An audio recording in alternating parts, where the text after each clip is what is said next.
argent parce que argent vraiment ils ont vraiment la fashion pour l'hiver des détails. Regardez.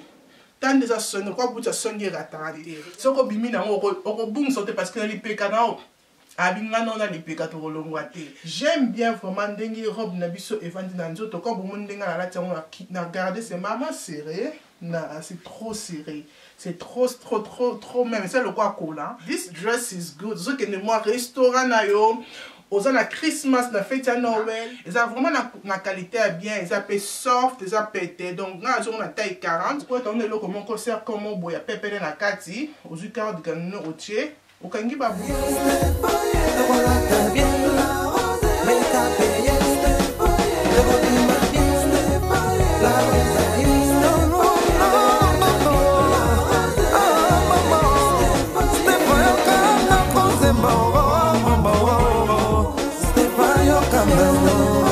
Bonjour les belles dames, bonne santé, vous allez bien? Nous allons bien par la grâce de Dieu. Nous allons battre là, tous nous avons merci.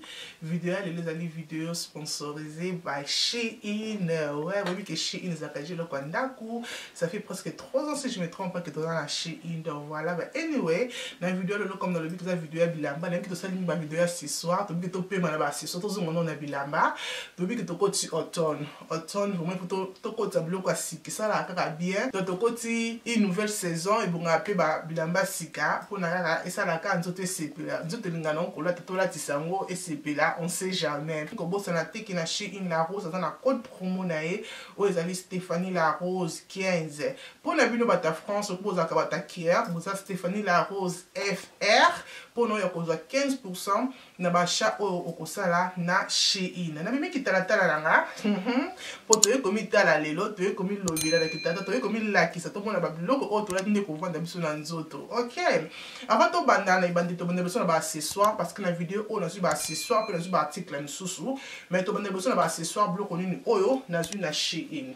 Et le caliboso on a un accessoire na biso obozomona ezali saki na saki à main eza saki à argent comme bozomona comme ça ba les belles dames to yebi ke ba argent vraiment eza vraiment na fashion et sac oyo ba check yango pe su na Zara rien que ton sala ki trend ho moko na Zara ba les belles de bomona ki yango na Zara ba teka ki on a pris je pense c'était 30 livres mais na Shein je pense que prix na moza na 10 livres ou bien 11 livres na ocha prix na on a série vidéo ma belle saki oyo I was like, oh my god, Shein, you doing good for us. Et là, ils sont différents. Dans sac, ils ont sac qui sont trend au Zara. Ils ont seulement ba bouton nango. Ba bazana sac ba ba sac Zara, ils ont ba bouton. Tout ça le quoi na Emma. Mais oh suko ba ba bouton nango comme ça, mais c'est pas grave parce que si on kangi comme ça ma belle, et koye ba nango te que ils ont ba bouton mais à part ça, ils ont vraiment la lipeko aussi très bien. Regardez, ça bouge pas. Ozotambola, ozobina, et vanzo vraiment la lipekado, et zawana, obungisa saki non, ce qu'on a dit ça qu'on a fait, obungisa mote. Et là, quand vous allez dans le mi balai, on a pour un accessoire, on a dit ce qu'on a tout à la suite que vous nini. Donc, Shein peut changer l'enveloppe na bango, comme ça dans couleur à pink comme ça, et comme bien, comme ça, on va casser que les acquis bosso. Donc, tout ça na slippers, slippers, c'est un daku, c'est comme ça dans long, comme ça pour tout le monde en dengezali. Nana ba slippers na biso ya ndako ezali mi balé comme ça. Bon ba bengi on a combo ya coucou comme bozomona wana mais aza pirate ya Gucci ba yebi donc voilà. Mais c'est vraiment bien que j'aime pour na kolata seulement na ndako, eza vraiment na qualité bien na son comme ça pour mona. Eza vraiment na qualité bien, eza pe soft, eza pété. Donc na on a taille 40 et tout ça biso na accessoire mususu on a zwaki kala kuna biso na Shein. Donc na zwaki boots. Malheureusement, on a commandé je pense que la taille à ma belle, la taille à l'Amérique, la taille 7, la taille 40, pas la biseau. Mais anyway, boots, oh, c'est vraiment joli. Je vais commander ça encore. C'est vraiment joli. Parce que dans le look comme ça, pour l'automne, pour l'hiver, comme dans le look, argent comme ça, vraiment la fashion. Heureusement, encore la taille 40. Mais oh, on a coaché à celle dans la rose collection bientôt. Tombola pesoya. Mais oh, vraiment, j'aime. Na UK, c'est taille 5. Na Amérique, c'est taille 7. Mais j'aime. C'est vraiment, regardez les détails. Regardez. tant déjà sonné, quoi bout de sonner raté. Regardez-moi ça, c'est vraiment joli que j'aime. Pour na ekendena, ça qui dans la, ou qui vraiment na look conseil, mais moi na ça look comme on parce que ils allaient tailler ya mukie. Ok ma belle, wana to silisi na ba ce soir on a zoa ki sko to kota na bilamba oyo la rose azui pour na automne. Et là quand vous ça dans vous allez robe o na lati comme ça. Oh my goodness, vous en avez mis talana ma belle. Wow, no, this dress is good. Regardez-moi ça. This dress is good. Zo que moi restaurant na yo, aux na Christmas, na fête à Noël, bonne fête mon robo kende en famille en couple. This dress au cola tango, au selon ba marque belé et la chic. Ma robe oh vraiment bah c'est vraiment joli que j'aime et vraiment bien en zoto. C'est vraiment bien regardez si manango, c'est comme ça, j'aime bien. Dans ma robe aux la pas que tikyon zoto et ça lui élégant. Ce qui mutalingi ala tango na ceinture pour la tango na ceinture et au salango et kangi mais pour na ngai non pour non plus non ngekena tango na ceinture te pour ko tika ko bois comme si on te salango chic mais so tiens avec ceinture et ko baby sa look nango mais ça dépend na une comfortable aux alliés. Ok, bah les belles dames, oh, tout ça c'est qu'on a deuxième robe nabiso, comme vous montrez, robe noire. Et donc c'est plus ici la robe oyo, et ça comme bah ça la robe ya ici à serre-corps, comme vous mona, et ça ici à serre-corps, simple robe noire que j'aime, boyebi qui noir et ratakate, noir ça n'a problème avec camboda mutete, surtout biso bato to bota, robe abumba kabiso nzoto, à ça la kabiso vraiment kitoko, robe nanga la taille elle que j'aime bien comme evantinga na nzoto, c'est comme ça. It's really nice et na simanango c'est comme ça comme vous montrez vendi vraiment très bien et ezali na fantwana na mopanzi nazali na jupe nanga comme ça pesa ya Shein to remeka jupe oyo et to remeka on a top na biso ya Shein. Are you ready? Let's try. Ok ma belle, on a libino troisième look nanga o ezali ya Shein, top nanga bozomona comme ça ya Shein que j'aime bien. Top oyo, oh vous allez nous sima, ceux qui sima pour mon détail dans mon désert. Regardez-moi ces top devant nanga la nzoto. Hein, j'aime bien de basali yango. Coupe na revendre singa vraiment bien, taille bien, il va être vraiment nice. I like it. It's something différent. J'aime bien ça vraiment à l'aise dans la tiango. Et dans la tiango avec Jeep na biso bozo baka qui va pli. Et ça vraiment la fashion comme vous voyez que Jeep va pli. Et ça la fashion. N'importe que moi c'est moi cause un Jeep va pli na 2023 24 30 qui est comme ça. Bah Jeep va pli. Ça vraiment la fashion que j'aime bien. C'est vraiment joli. Non seulement là ta look oyo. Look on a encore avec talon mon noir pour une couleur dans un Jeep ou bien ce qu'on a tapé gold ou bien silver. Je pense silver aussi et ça là on qui toque au macassi mais sur nous comme tout ça quand même dans la ligne comme ça qui sorti mon qu'on a autres qui n'a pas chango boot en light et continue à faire Jeep ou bien au chango ba encore boot ce qu'on lingi ça dépend seulement look d'une ongo qui n'a mais c'est vraiment joli que j'aime top dans la on a taille L et Jeep dans la on a taille L comme vous voyez la quatrième look vous allez na jumper oh bobika qui ba jumper vraiment ma li les alliés couleur n'a pas préféré na ba jumper c'est ça là et la couleur ya cream. J'aime bien vraiment ces couleurs na ba jumper pour le temps à la petite jumper ne ba kati yango parce que c'est ma kata ne bozo monana donc on met ka jumper on est tous dans un pantalon puis on met la jumper oyo mais si on a un pantalon tout on met on a jupe mais on met d'abord jumper oyo après na kozongela bino à tout à l'heure. Ok, bah les belles dames, on a les bino o ezali jumper, on a la kisa ki bino, on a un pantalon là que l'on monte on a gardé ka jupe on a la teki ni boso. Jumper on a biso ça la taille L, à la que donc ils ont un jumper mon simple pour nous manier comme ça, you know, on s'oublie maintenant moi course mon confit faire que shopping, qu'on soit bana même sortir mon côté dans le cinéma, on côté jumper non comme ça, côté chemise na kati, ça là aussi bien et j'aime bien aussi, non, il a me permis la caméra pour mon andeng ezali, j'aime bien ba détail nango, na maboko ndeng ba sali yango, parce que le système a kata kata et j'aime aussi na ndé ba tiki suka nango comme ça, sorti chemise na kati et chemise ebimi yango etikali comme ça va aussi faire joli. Donc jumper na biso ezali comme ça, au moins dans une taille L, donc voilà. C'est là que ça nous dengue jump na biso na sima jump na biso to ko fongola truck suit na biso kala donc avant na truck suit moko eza arabwe to ko meka truck suit oyo ngai na bino ensemble tout à la dengue truck suit oyo et que vendre na nzoto taille on a zui taille 40 à 42 dans la Shein eza taille L. OK, are you ready to make a truck suit na jumper oyo? Ready.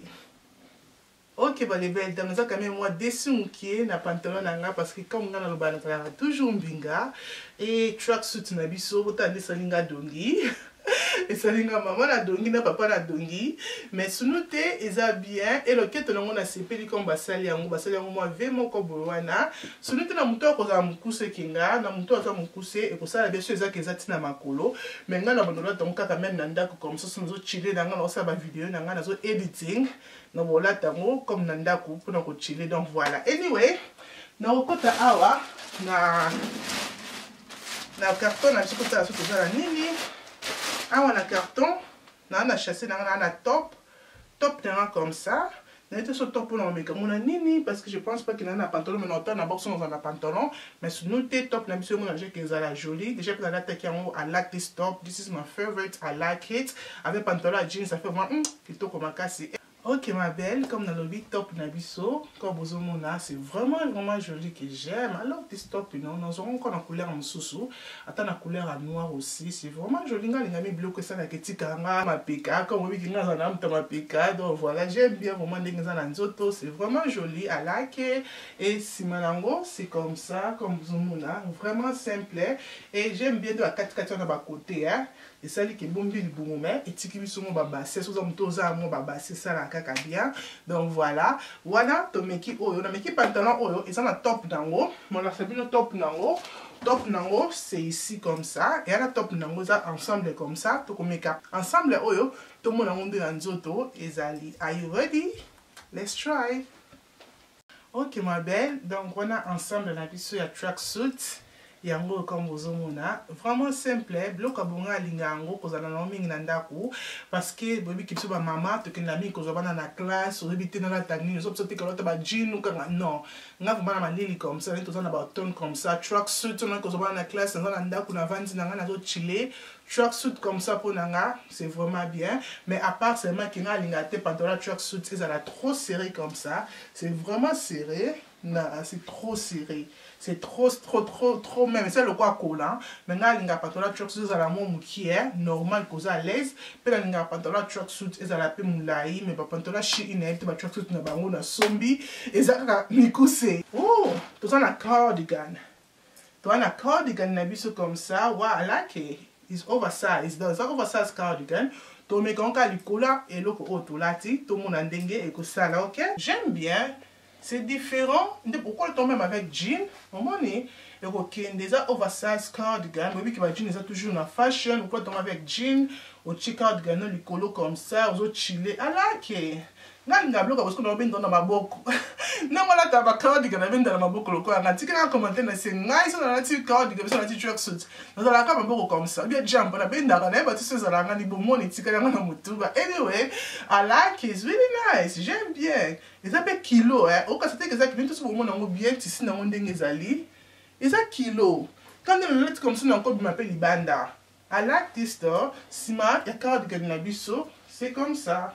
Oza, chasser na biso ya suka. Tu as un tracksuit, tu as un ensemble de tracksuit. Donc on met ensemble na biso ya tracksuit. Nga linga ka mingi ba tracksuit comme na biki nga za mama na zo bana na classe na za mama et moi so kende shopping. On a pour ça mutu pas c'était ba tracksuit vraiment des ala biso bioza à l'aise na poussette na yo mutu pas c'était. Donc on met ka tracksuit oyo total ndenge et vandi biso na nzoto. OK?